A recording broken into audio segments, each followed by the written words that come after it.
Rebound from Kimmich. If the Monarchs can score here, they might be sitting pretty inside. Rodner Timms, left-handed scoop is good! Rodner Timms looks at Machako and says, "You can't guard me." Finds Christian. Kimmich, three ball. Bang! Big Dev with the three from the left corner. And he is fired up. Corner, Malley. Nothing but nylon. Number 3, Ben Malley. Slew of threes in that Wednesday win. I'm sure the Monarchs would love to get him involved from beyond the arc once again. Here's Christian beyond the arc. Nothing but nylon. Number 11, Matt Christian. On the floor, finds Christian. To Yost. Yost skip past Gooley. Gooley, corner 3. Money! Ray Gooley cashes out from the right corner. The key looking third of the way for Christian. Christian back into Kimmich. Back out Christian. Christian's 3 is money! Marty is money from the left wing. He cashes out. 9-point lead for the Monarchs. Ball comes into Casey. Dixon, top of the key. Her 3. Boom! 22, Gianna Dixon, which might be a royal dagger here in this game with just under a minute to play. Gianna Dixon with the 3. Puts Kings up 11. Lewis pushing. In and out move. It's Dixon. She's in the corner. Driving middle. Floater is good. 8-0 run here by the Monarchs as Wilkes wants to talk it over. Katie Lewis fired up as the Monarchs take a 42-32 lead with 5 minutes and 16 seconds remaining here in the third quarter. Here's Dixon. Kicks it to Lewis.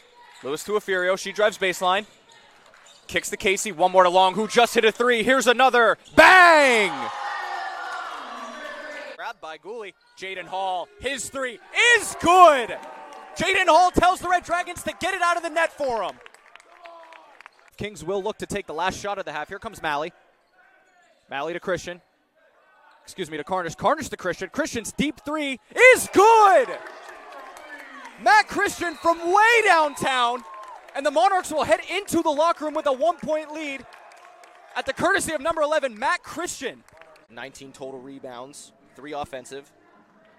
And the Pacers with 20 total and 4 offensive rebounds. 5 turnovers for the Monarchs. Would look to limit that here in the second half.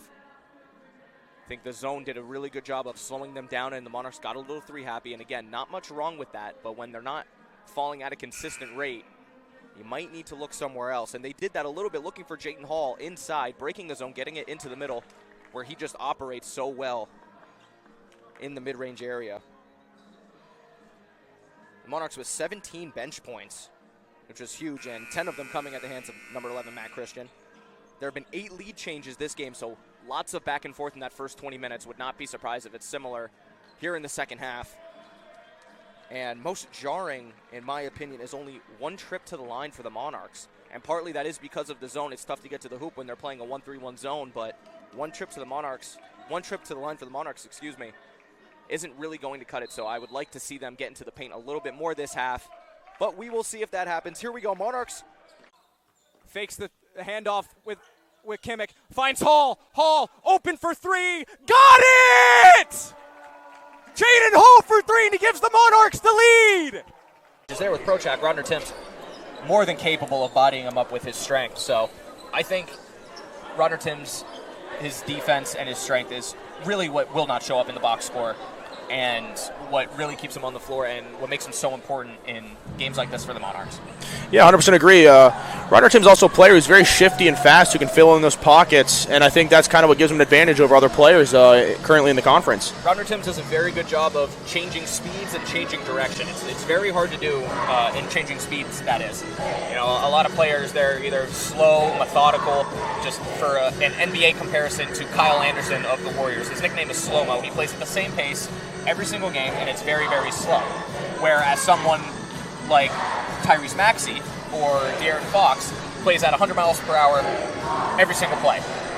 I think what Rodner Timms does a great job of, it's more like a combination of Tyrese Maxey, where he can go 100%, but he can bring it back out, lull you to sleep with some slow dribbles, and then blow right by you. It's very impressive and very hard to do, and something that Rodner Timms definitely excels at. Definitely. Or at least my 4 years here, their defense has been their strong suit. But if you're a ball handler, let's just say Christian, a really good shooter from beyond the arc.